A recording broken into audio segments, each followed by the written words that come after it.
Hello guys, this is How to Socials, and today I'm going to show you how you can add filters to your Instagram. Now, as you all know, Instagram Stories can be a bit limited in terms of filters. As you can see right here, I'm going to scroll all the way through the current filters, and as you can see, there's not a lot of them.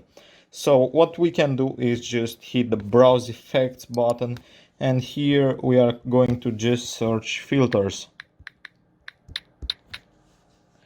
And as you can see right here, we get a bunch of filters that you can just select and basically add to your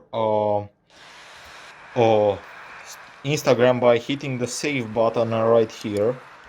Now after you've done that, now you should get all the effects right here, and you can take the picture of any picture using them, and that's pretty much how you can get more filters to your Instagram. It's as easy as that. Just start a new story, go all the way to the through the filters, and then browse for filters. That's all there is to it, guys. I hope you found this tutorial helpful.